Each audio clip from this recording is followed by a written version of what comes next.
The Super Bowl has passed, so it's officially draft season. It's the Football Guys Dynasty Show. It's me, Jagger May. With me, as always, is Jeff Bell. And now we have Mike Kashuba, and we are talking about our top 12 rookie running backs, the most important position in fantasy football for people in 2015, I guess. But it is pretty important. We are going to talk about our consensus top 12. Since we just dropped our rookie guide, we'll have a link to that in the description. And then we're going to argue because out of any position group, I think we've had the most disparity within the running backs because we all have our special boys. At the top, guess what, guys? It's Ashton Jeanty. Pretty good at football. Very good football player. The question is, we'll keep it a little spicy. Is he a better prospect than Bijan Robinson? Jeff, we'll start with you. No, he's not a better prospect than Bijan Robinson. Bijan Robinson was the best, the last 5 to 10 years, best running back prospect in that stretch. We saw him go top 10 in the draft. Until Ashton Jeanty goes top 10 in the draft, it's not even a conversation to have because that's the NFL telling you how they value it. And this is the class that the depth is not there really in the top 10. So if Jeanty doesn't go top 10, I mean, that slams the door shut on him being a better prospect than Bijan Robinson. It's another one of those things where, like, again, very good prospect. I comped him to Ray Rice. I know you said Maurice Jones-Drew, kind of the same guys, little stocky bowling balls with the best contact balance. One, because of nature. Two, just because of nurture as well. They're just well coached and played well. It's the receiving aspect to me. I mean, Bijan Robinson is. I feel like if he would still be a first-round wide receiver if that was his main position in college. He just happened to play running back. I think that we really underrate that. Mike, where are you on the receiving? And I know like the stats show one thing, but the Mountain West Conference and screens say another. So. Yes. I think that he definitely thrived in, taking advantage of worse competition, for lack of a better term, in the receiving game. There were a couple of times like I saw him line up out wide and high point a ball on a hitch route that like he had no business catching. He's 5'8" maybe, and he's jumping up and getting it. I think the hands are very good. They're not Bijan level. The route running isn't Bijan level. I agree. He's a tier below. Still very good. Yeah. And like, make no mistake. He's a good He's not back. even Jahmyr Gibbs though, is the thing.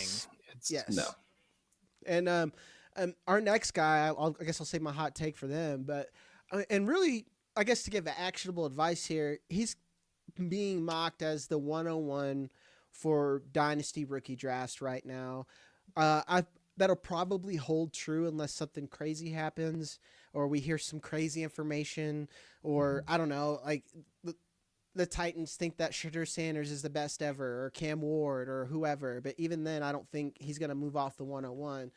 I've never felt more comfortable trading the 101 overall pick than I have now. Because I know a lot of people are like, well, you can't move off Jeanty. I'm like, for Ladd McConkey, I will. For Brian Thomas, I will. If I can move back to get Treveyon Henderson plus, I'm probably going to do that. I mean, I know, like, Jeff, we talked about this. We both are. In every league we're on, we're like, hey, who wants his pick? So. I actually made a trade to get the 101 with our good friend Joey Wright in the league that we are in together. So I ended up getting the 101. I got the 112 and I got Keon Coleman. I gave up Zay Flowers, the 105, Tyrone Tracy, and Zach Charbonnet. So okay, I think you won. Sorry, Joey. Yeah, okay. and I had the 106 as well, and I traded that in a package, and I got back Breece Hall and Calvin Ridley and Jonathan Brooks. I saw that one. I loaded up Bijan, and so I already had Bijan on my team. Added Ashton Jeanty to it and Breece Hall to it, and I'm ready to start winning some games there. So yeah. What Jeff did is called consolidating your assets to get real difference makers on that. Like that's when you go get the 101, which is kind of the parallel with Ashton Jeanty and why like the top 10 pick.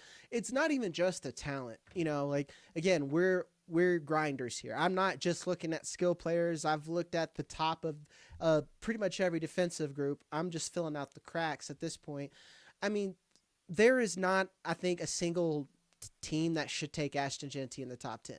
There's just not. I mean, you should get Jalen Walker. Like, I genuinely think you should draft Jack Sawyer ahead of Ashton Jeanty for positional value. because I just don't think he's that type of player that Bijan Robinson is, where he can elevate your offense more ways than one. Like Jahmyr Gibbs, like you brought up, Jeff, that he can elevate it in more ways than one. And on top of that, no team in the top 10 deserves to draft Ashton Jeanty.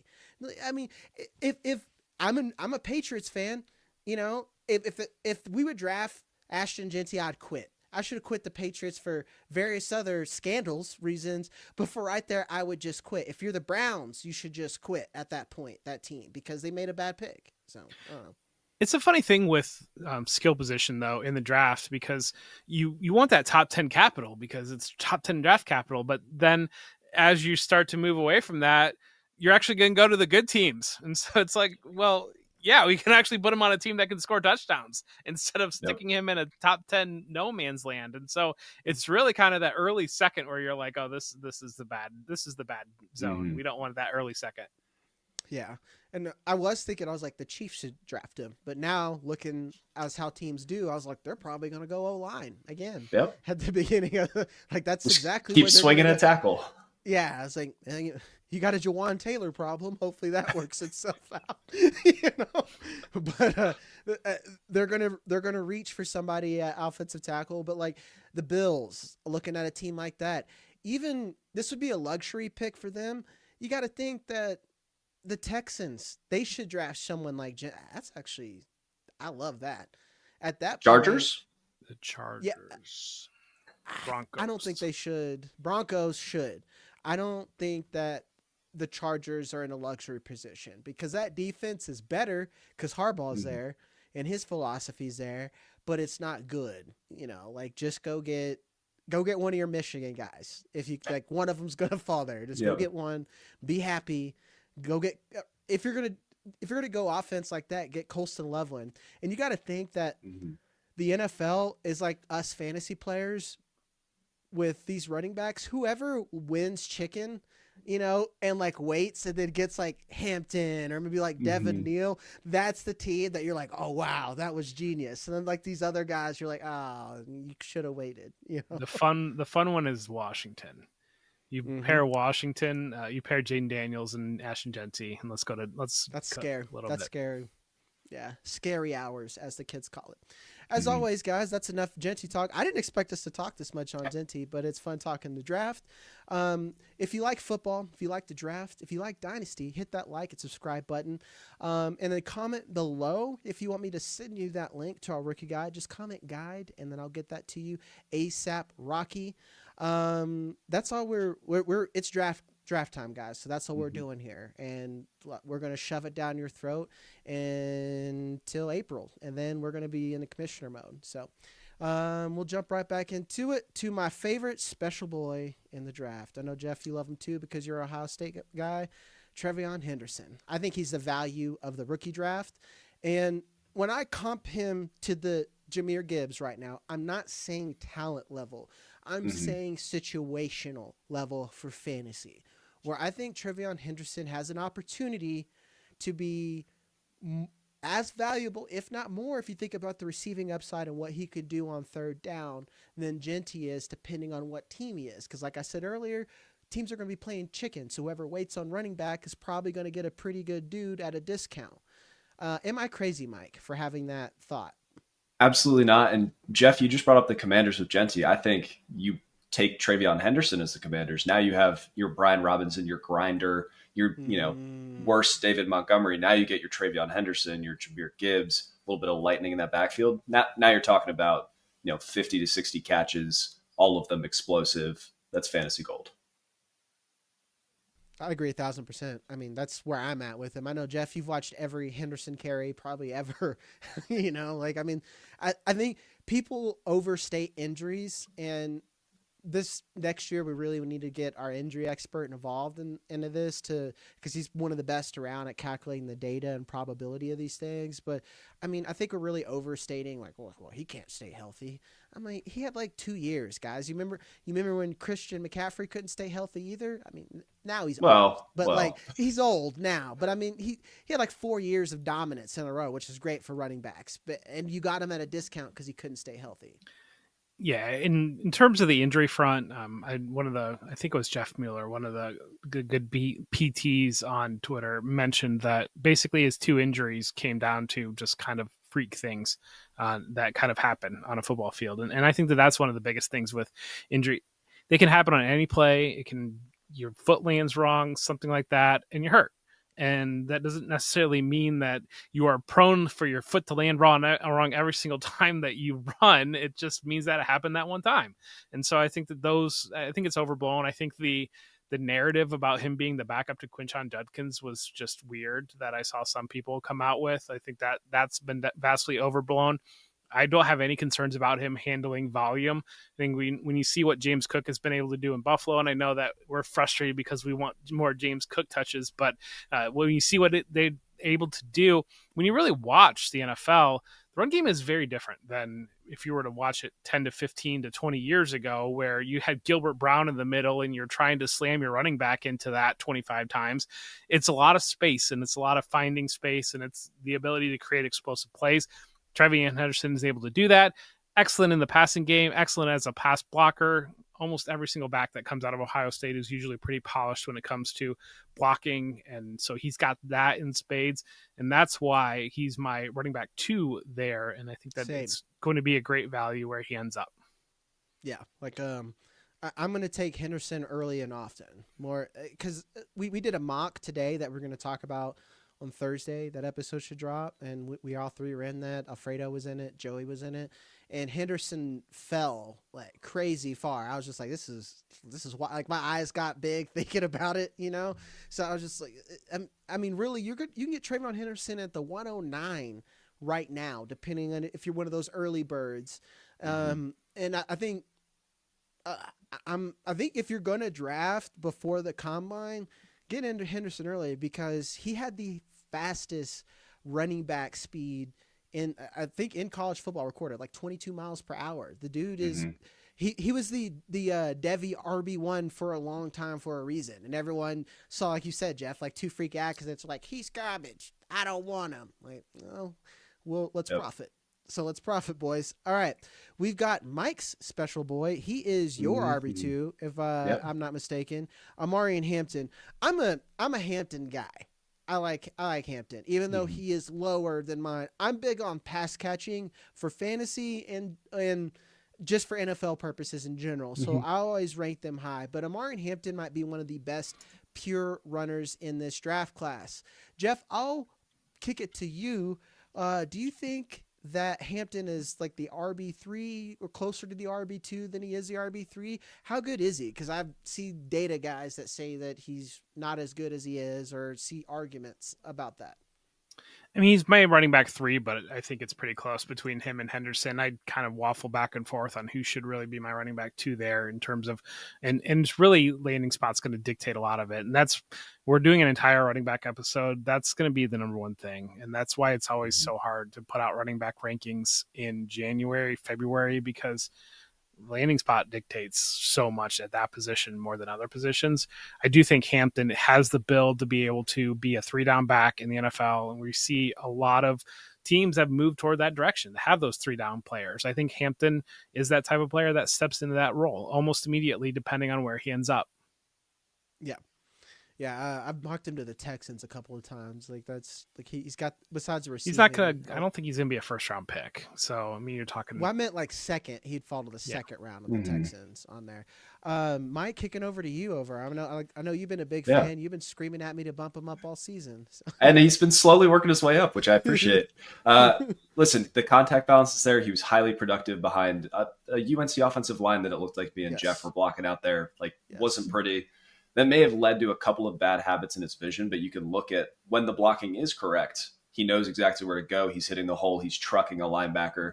And we say we want the receiving game. Like, Hampton had 38 catches this year. He's a capable receiver. He's not going to run a sexy angle route and, break somebody's ankles, but he can catch the ball. And he can catch. He's big enough. He's strong enough.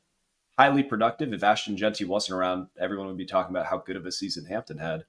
I'm a big fan. Yeah. I know. I think in that mock he went earlier than Henderson did. I'm not there. I can't do it. That was me. It was you, wasn't it? Yep. Now that I was thinking about that out loud. I don't know if I'm there yet. We got another Ohio State guy, and I think, I don't know, people just love to hate players because of college, I think, because, like, now it's like Judkins sucks, and I think that's weird, too, because, like, I think he's my RB3, if I'm not mistaken. I don't have that in front of me, and I'm going to update that. It is on the screen, so you guys will know. But You do. RB3. I'm checking. Yeah, RB3. Okay, yeah, so he's my RB3. I think he's a super talented guy. He's our RB4 right now. Where are you on Judkins? Is he close to Hampton, or do you have Hampton comfortably ahead, Mike? What's tough is that I think I'm the biggest Hampton supporter, but I think Hampton, Henderson, Johnson, Judkins, that's all one very exciting tier that I'm just going to take shots at. Yeah. I love all of them for different reasons, but I have Judkins as RB5, but you tell me that he gets higher draft capital and better landing spot, I'm bumping him up. I'm excited about all of them. I saw somebody say that Judkins isn't elusive today. I don't know where that came from. He's very elusive. He's a very good runner. He's very strong. Yeah, he can catch too, and he's a good blocker. 85% of the narrative about Judkins came because the one time most people watched him play was in the national championship game, and he got ran down on that one long run. And I'm telling you, that dropped him probably in a lot of people's 2 to 3 spots in running back rankings across the Dynasty landscape, 5 or so spots in super flex type rankings. So I'm telling you, that's it. People saw that one run and said he should have run away from everybody. I'm knocking him down. And how many times do you see in the NFL a running back break off a 70-yard run? It just doesn't. If you're not Saquon Barkley, it doesn't really happen. So I think the explosion is certainly there. The power's there. It's he's a load to handle. I mean, I've seen him. You talk about being an Ohio State fan. You watched him during this playoff run. There were just several times where most running backs were down, and he is tackled at the 5, and he gets it into the end zone because he's just that type of runner. Yeah, and what puts him ahead for me, and again, I'm a big third down grader. These Ohio State boys block. They block, man. It is, when you watch a lot of film, you don't get excited for blocking, but a couple of times you'll see them just absolutely truck a linebacker. Real quick, Henderson lead blocking for Judkins. Yes. I watched him decleat Big Ten defenders. It was electric. Yeah, I get full John Gruden watching that stuff, man. I'm like, I start feeling nicey, dog. Yeah, so when Josh Simmons went out the left tackle against Oregon, there was a stretch there where the offensive line was really in shambles. And if you watch those games after that, the blitz pickups that these running backs did, especially Henderson, but the blitz pickups these guys did to save these offensive linemen that were trying to figure out where to go, what to do. I mean, that was a huge stretch in the Buckeyes season, and they were able to eventually Donovan Jackson solidified himself at left tackle. And what a lot of people saw in the playoffs was a different team than what was kind of out there during the regular season. Yep. Off topic, Donovan Jackson returning was one of my biggest heartbreakers. I was like, every team deserved Donovan Jackson. Like, you have a spot for him. We deserved him because Michigan won the title, and now Ohio State won it without cheating. So there. Okay, glad you got that off your chest. All right. With that, we're going to move to Kaleb Johnson. Yeah, guys, he's our RB5. I think he's a perfectly good player. I think we've talked about this. But again, guys, Kaleb Johnson would be RB1 or 2 in a lot of draft classes minus 2023. But there's just a lot of talented dudes. And I keep people say, well, he's 225 pounds. I got quick feet. I'm like, again, guys, college really kind of benefits that profile. I think he's going to be very good. There's a lot to like on there. But when it comes to the third down aspect, especially in fantasy, this is the tier where you officially have pass catching question marks, or they're not like every down players with these next guys. You got other question marks here. And it starts with Kaleb Johnson. Am I crazy, Jeff? No, I don't think you're crazy at all. We mentioned, Mike made a good point. We all agreed with him that there's a tier. There's a tier between 2 and 5. And so somebody's going to watch this video and they're going to have Kaleb Johnson at 2. We're saying that there's a tier between 2 and 5. And just because we have him at 5 doesn't mean he can't be at 2. I think that talk about the profile of like the size and everything. And I think when you look back, I mean, you've got like Raheem Mostert and Kyron Williams, and like these types of players have given you top 5 fantasy running back seasons. You mentioned the receiving game there. It's just that the profile, I think that what we've come traditionally expect of a 225-pound running back with quick feet and all this is not like that's kind of a nice thing to have now. It's not the thing that you have to have now. Yes, exactly. And that's a reality. Cause like, I know it's been a big narrative. Like, was it you, Jeff, that maybe tweeted it? Someone just like, a lot of people are going to have hurt feelings in this draft about running backs. Yes. Yeah, it's like, I'm sorry guys. It's just the way it is. And I've commented this like 15 times when people reply. If Kaleb Johnson goes second round to the Cowboys, he will be my RB2. Until then, I have all these other factors that teams just like more and prioritize more. You know, that's just the way it is. And it's our job to kind of ground you to reality. I'm not trying to, crap on poo-poo all over your dreams, guys. I want all these guys to have the perfect situation, and we just have fantasy heaven. Everyone's happy. Puppies start eating Skittles and pooping rainbows. But until then, right now we have the reality that we're in, which goes to the next guy, Devin Neal. This is someone I think. I know we're kind of like we're running late, but I do want to say, like, on that comment about somebody's hurt feelings, you have running backs that are sitting out there in people's running back 7, 8, 9 that are not going to get drafted. And that's just the reality of it. And you look at, and part of behind the scenes on making the rookie guide is we kind of stay within positional parameters of what's historically gotten drafted. And once you're trying to push into 20 running backs, it's usually not more than 20 running backs get drafted. And I think that one of the things I've seen is people kind of push back and say, well, there's a lot of talent in this class. That means more players get drafted. I think it's supply and demand. If there's a big supply, that means I don't need to go buy it in the store right now. I can wait until that's over, and I'm going to go buy my pass rusher or my cornerback. And I think that's a factor in it as well. But I do, between running backs, top 9, top 10 running backs that are getting put out there in Dynasty rookie ranks, there are players that are not going to get drafted that are inside those top 10s. Yeah. And to give context of like how I build my rankings, it's one, I like to build an NFL. I built an NFL mock like weeks before I even started doing a Superflex mock, just so you could see the positional value, guys. And you can kind of see, here's the spots, the sweet spots where you have draft capital.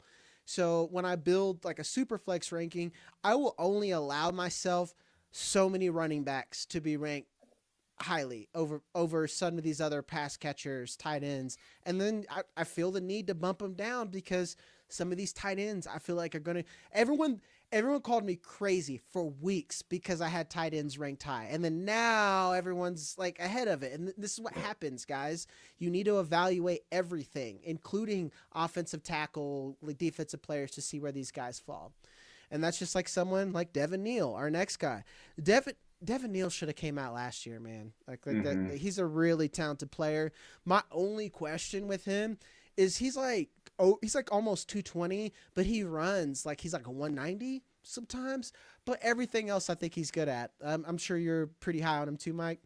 I think I'm actually the lowest among football guys. I'll scroll through here real quick. I have him at RB11. Okay. I think he's a very good player.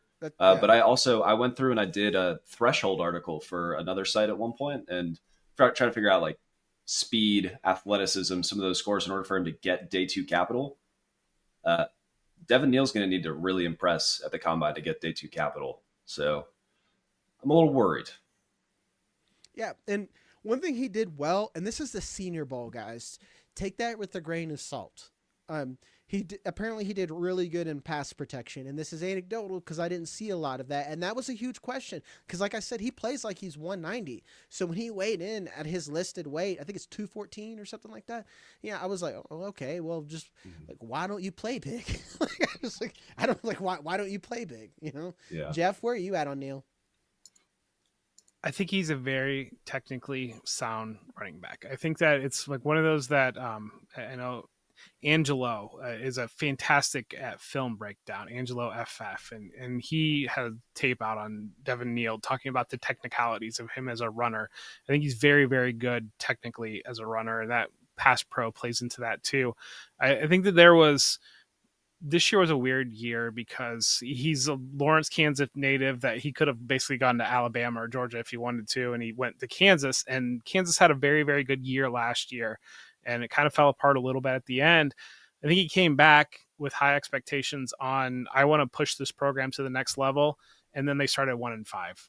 And I think that when that happened, I think Ollie Gordon is another guy here where when that happened, it basically flipped from, I'm going to push Kansas to a level it's never been to I just need to get out of this alive and healthy into the NFL. And I think that there are a handful of players that you see it every year, but especially this draft, there does seem like a handful of guys that had disappointing seasons, or the things that you're talking about, shying away from contact, those types of things that they said it's really just not worth trying to get the extra yard right now because I'm worried about going to the NFL.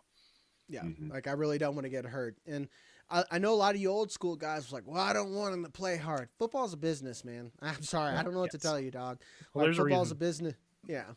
Judkins went to Ohio State because it's a business, because he could split work with Treveyon Henderson. Yep. Yeah. And get more national attention. Exactly. It's like everyone's just like, well, neither one of them took over a backfield. That's not how football works anymore, guys. I don't. That's just not how it works, guys. Coaches aren't out there just like, impress me, who's going to take over. They're like, wow, I like both of these guys, and I want them both healthy. Then that's how the NFL works, man. Like I keep telling everyone, Ohio State is an NFL factory. So they naturally, when money gets involved, they are running their team like an NFL team. That is a good thing. That because I'm looking exactly how Treveyon Henderson should be used in the NFL. I'm looking exactly how Quinshon Judkins could be used in the NFL, and I see efficient players. But again, not to harp on these Ohio State guys, Damien Martinez, another one of them that I think in another class, man, he would be pretty good. I started low on him, and I think it just took him a little bit to like catch on with Miami. But like you'll see my comp in the rookie guide for him. He moves like Ramondre Stevenson in a good way. Probably one of the biggest tanks in the class, and he is a big part of the, not just Cam Ward, of the reason why Miami played well. Jeff, are you a Martinez fan? I mean, like this is a guy that I worry he's going to be like a sixth rounder or something, that he could fall, and I'm going to be picking him up in fourth round rookie drafts or on the waiver wire. I'm glad you went there because, and I would want to mention on Mike's point talking about like the anatomy of a day two running back. Basically, I think that we have talked a lot, and I don't think we're wrong on the depth of talent of the running backs in this class. But I think people might be surprised at how many actually go on day two because of the depth of running backs in these class. Because you are going to have players that probably in another class would be a day two back that now they're a fourth round back or a fifth round back. And I think that you're going to run into that a little bit just because one of the things I really enjoy when you're talking drafts about what Daniel Jeremiah and Bucky Brooks do, and those are like my draft spirit animals, but they always talk about like basically pairing it up of like when you're walking through of like, if you can, this is the left tackle that you can get here, or the running back that you can get here. And if you take the running back here, this is the left tackle that you're looking at later versus the running back later. And I think you're going to have a lot of decision-making as you walk through this class of basically saying, we need to get the left tackle here. We need to get the quarterback, or the wide receiver here, or the corner here, the nickel back here. We can get the running back later. And as that's kind of going across the board, you're going to get some of these guys that are very talented. And I don't think you're wrong on Damien Martinez potentially being one of those guys. It's kind of, he does have a little bit of the profile of like a Kaleb Johnson, that he's that big back that he can handle a workload. He's incredibly productive. But at the same time, it's where are the wow traits? I think that when you look at Damien Martinez, and that's one of the biggest things that as you, especially when you watch these backs, you watch all of the backs, some of them are going to make you sit up and say, okay, there we go. Versus some of them are like, I see he's a very, very productive back that can go well in a good system. Exactly. And that's like, I look back to Ramondre Stevenson, his OU tape. I'm like, this guy's good.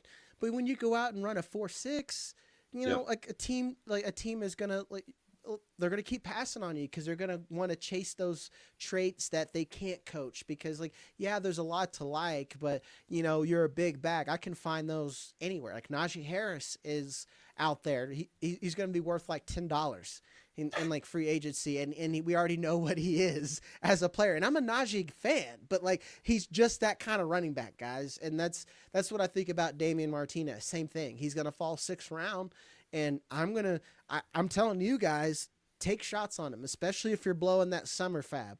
Like this is a guy you want to put on your taxi squad, but he needs to have that situation to be well. I know Mike Martinez on. I mean, how far away from Kaleb Johnson do you think he is, or like Cam Skattebo? I mean, obviously we have him ahead of Cam Skattebo. So yeah, I have old Cam a little bit higher, but I think it starts the second tier. You got Skattebo, Sampson, Martinez, Court. You just got all these guys that like there's question marks. Like yeah, I don't know. Can Martinez catch the ball effectively? Probably not. But he also just turned 21 like 8 days ago. He just had his first legal beer. Congrats to Damien. Mm-hmm. And the wow trait for him is the size, the physicality. That doesn't do a lot for our fantasy teams. He could be a sick goal line back on a good offense. And that's the path to fantasy gold. But otherwise, he's going to be the between the 20s guys that all the fantasy folks are like, get Martinez off my screen, give Henderson the ball. Yeah. And the Ian Hartitz tweet, it's like just a guy getting 1.5 fantasy yes. points. So, like something like I can hardly see it, Yes. That's just the way it is. I think I'm the lowest on this next player. That's 100% because of process. Ollie Gordon. And Jeff, you gave a lot of that context ahead of time about, he's just like, man, OSU sucks. They kept Mike Gundy, so, but he had killer. He was my RB1. That 2023 tape was beautiful. 2024, I was like, man, is this Phil Maffa tape on accident? I was like, what am I downloaded the wrong clip? Yeah, exactly. So like Mike, where are you with this at this point? Like, and how do you, more importantly, how do you weigh year over year about these players? I think once you understand a little bit of the context, you want to look at what a player can do. And I know Ollie Gordon can do almost everything. We're talking about a Doak Award winner. We're talking about all of these amazing traits: big, fast, strong, physical, can catch. But then 2024, I don't know, maybe his girlfriend wanted to hang out, or maybe he just thought OSU sucked. Like he kind of definitely that he put on a couple of pounds. He looked a little less interested. Still very productive. Like if 2023 didn't exist, we'd be talking about Ollie Gordon having a solid year. But because we've seen what he can do, now we're very disappointed. I think he's one of those guys, if he goes day 3 and people aren't excited about him, I'm still taking shots. I'm just going to draft all of these day 3 running backs because I think they can be good in the right place. Yep.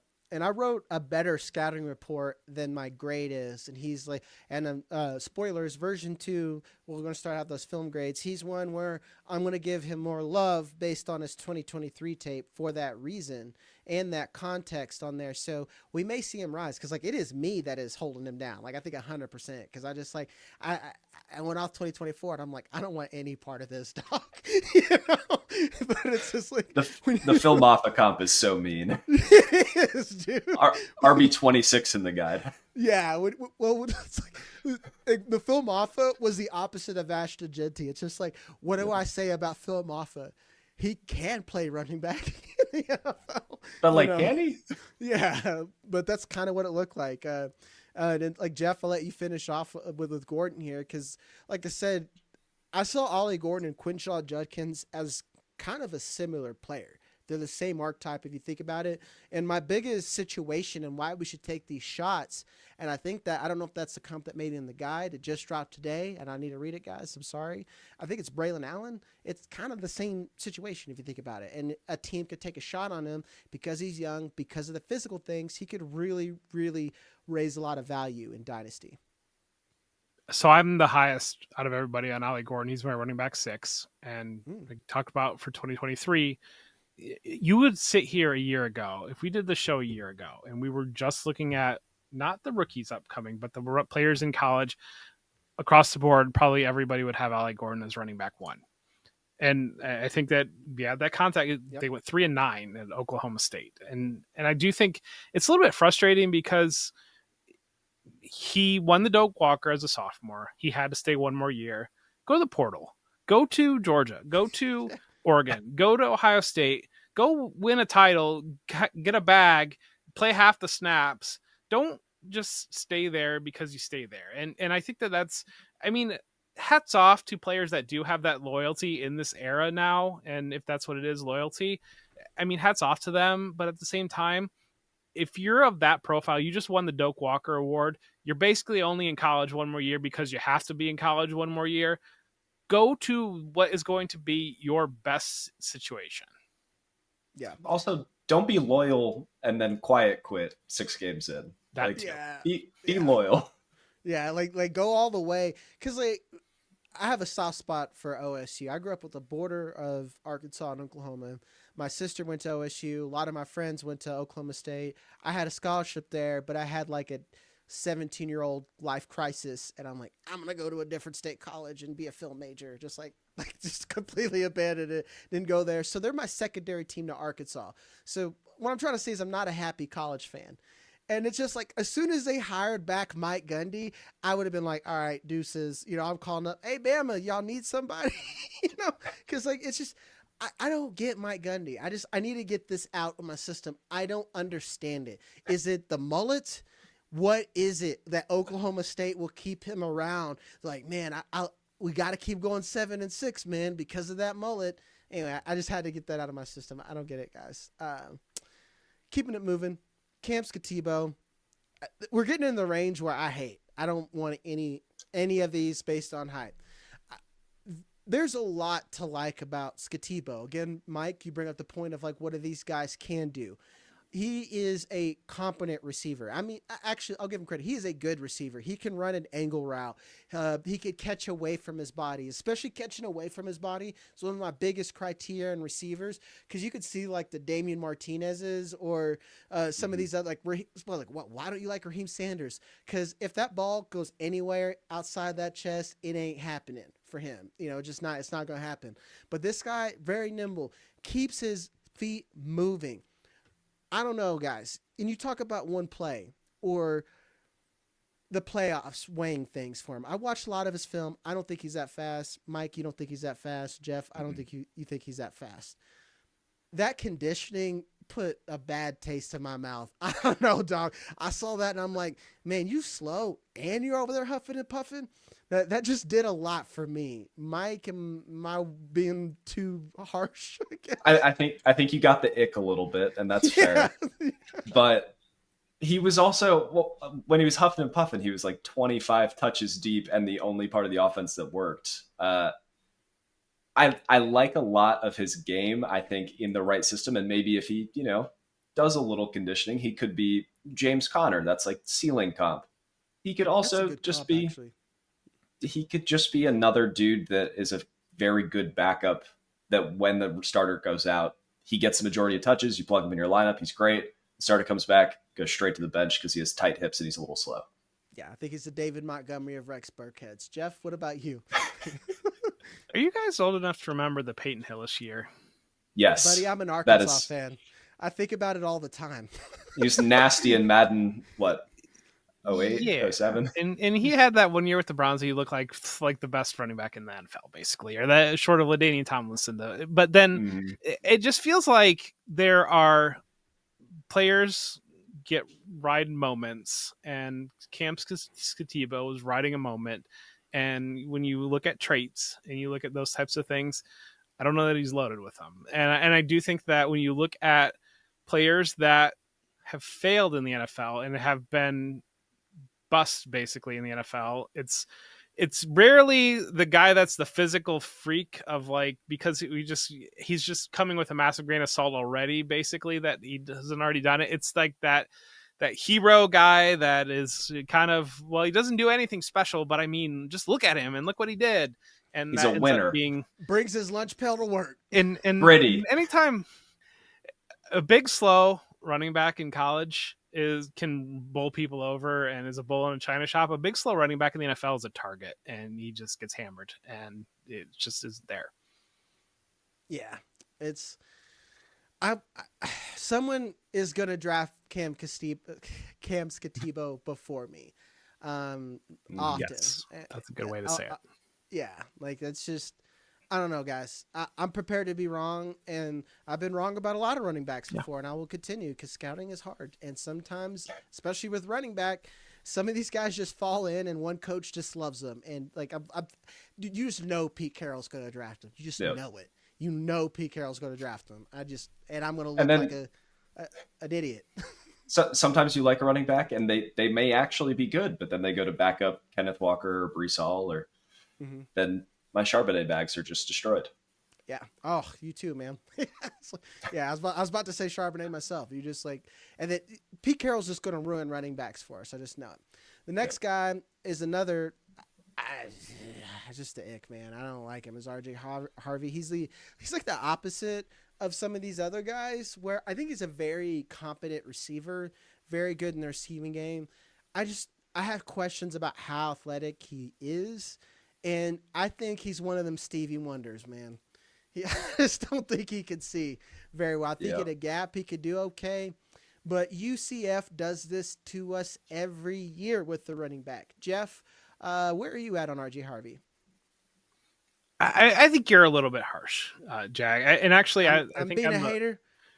I think there's, and I know your comp to him was J.D. McKissick, and I overruled that one. I went with Darrell Henderson because I think he is a little bit more of a running back than J.D. McKissick ever was. But Travis May does some good work with data, and he had some testing numbers from the Senior Bowl that some of the Zebra technology, and RJ Harvey was like by far and away the most athletic running back at the Senior Bowl. Really? And I think that, yes. And when I watched him at UCF, I kind of, one of the things that I do like to do is Google what 40 time is for a player, because I think it's so interesting. It's so funny. Yeah. Cause it'll be all over the board. Cause you'll like watch a player and like, okay, that's like guy's like a 4.7 guy. And you Google it and it's like, that's like a 4.3.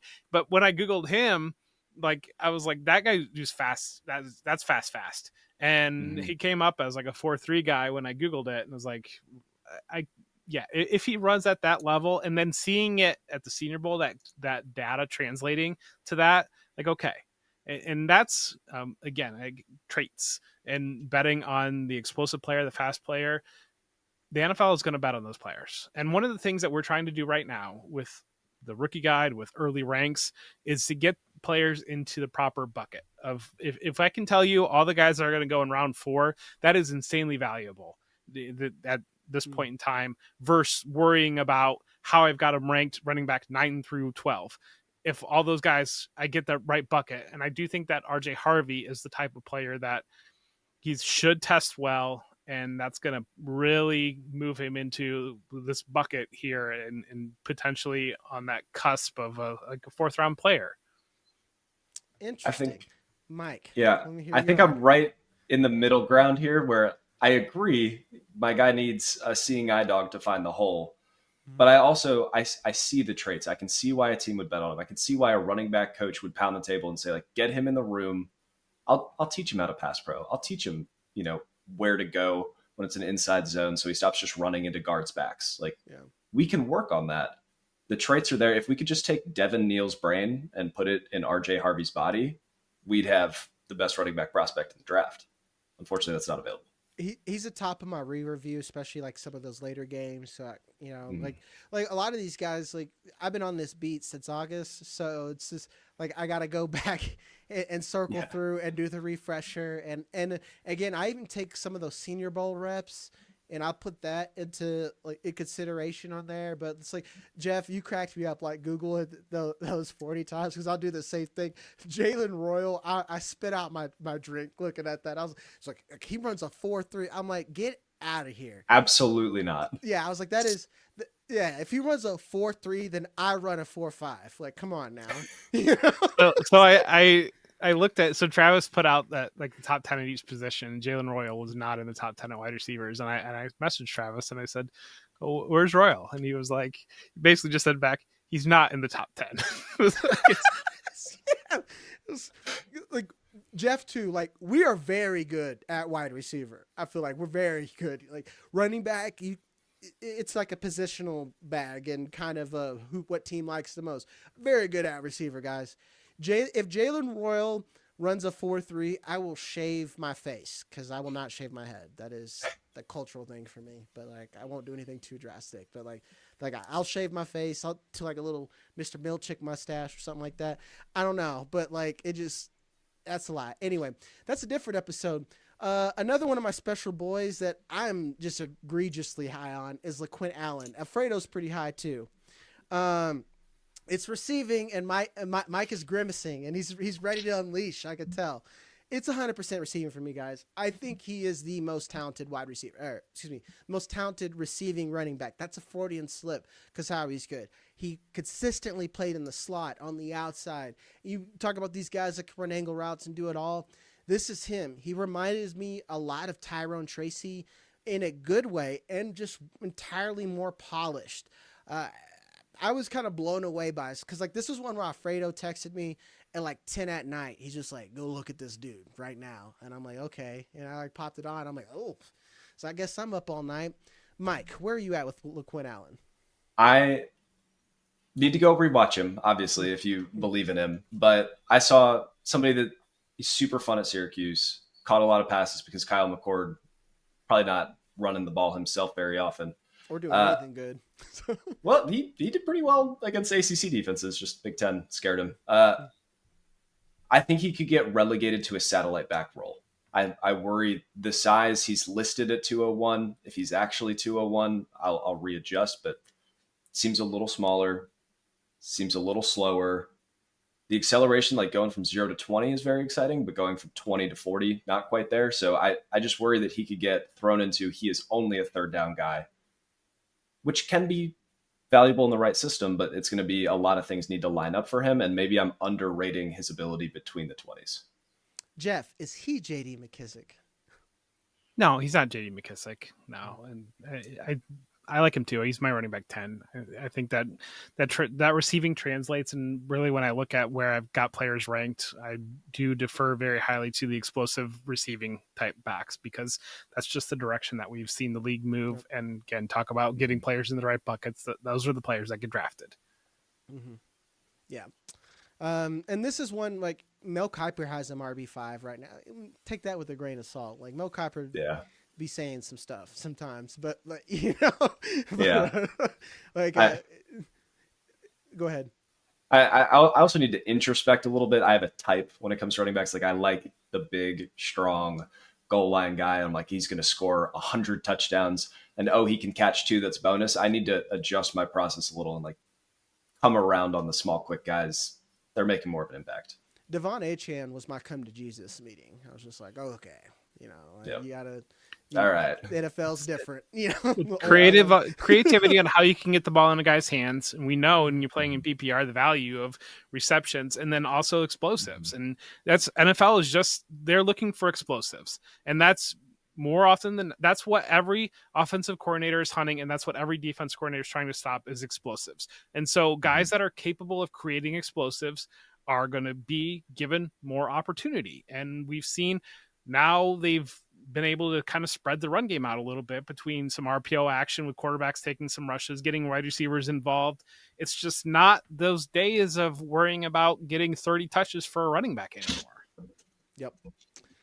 Next one. This is another, I got the ick and I don't get it. It's Dylan Sampson. I think he is Kyron Williams.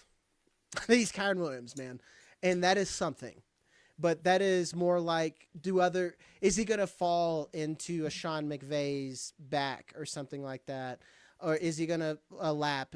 What is he? And Jeff, I feel like you're kind of in the same boat with Sampson. You weren't like incredibly into him as well.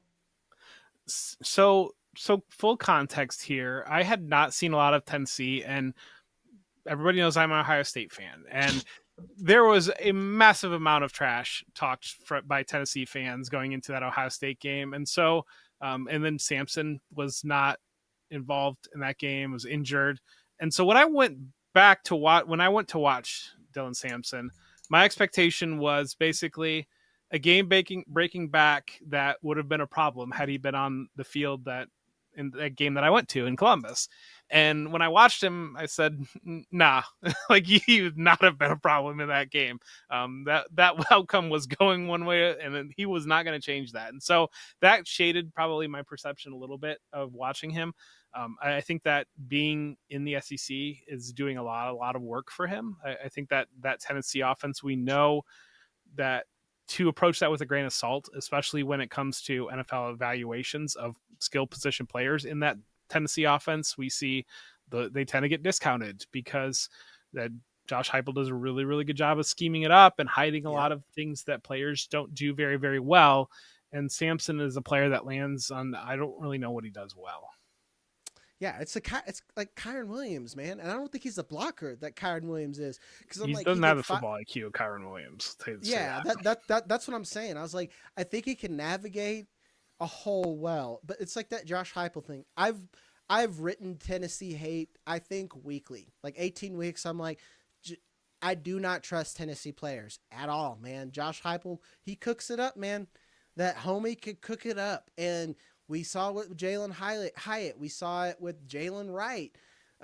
Cedric Tillman is something, like he's not like, what is he? Everyone's like, Nico Collins. I'm like, you pump the brakes there, kid. But I don't know, man. That's where I'm at with him. He's been very productive. And like you said, when you see production in the SEC, that matters. But I just don't see what he does better than even RJ Harvey, who I just like kind of sharded all over a little bit on here. I don't really care for him, guys. So that's our top 12. If you want to see the rest of this list, download our rookie guide. Go ahead. I want to say a couple things. Jaden Blue, I don't know why he's not going in the top 48 of every single. He's going to go. This dude can move. Like, he is lightning fast, and he's coming out of Blue Blood school. He's shown receiving ability. There's some frustrating things with health and with his fumbling, but I see routinely people are running mock drafts and don't have him going in the in the 48 picks that get taken. Jaden Blue on the radar, and Ja'Cory Cross-Merritt is like my spirit animal. I love him so much, and had he been able to play this year, I think he would be 10 spots higher at every single buddy's running back rankings. For me, like your spirit animal, I need to look at him. He's like another one where I'm like, well, Jeff really likes him, so I should look at him. There's another tight end that you have, spoilers, that is on my radar and top of my list this week. Jaden Blue for me was technique and power. Like, he just looks like I think I texted Alfredo with this one too, and I'm not convinced he knows how to play running back, but I'm convinced he's fast as can be. Okay, so it's traits for you, and I get that. Yes. And that's just different. Okay, because like for me, I was just like, why did this dude come out? Like, I was like, what? I didn't get it. I was like, if there's anyone, I'm like, man, you need a year. Go ahead, Mike. He came out because Texas's starting running back got hurt. He's coming back. He's going to take the role in 2025. So Blue is like, I have tape where I played. I'm coming out. And he's hoping somebody will bet on his traits. Okay.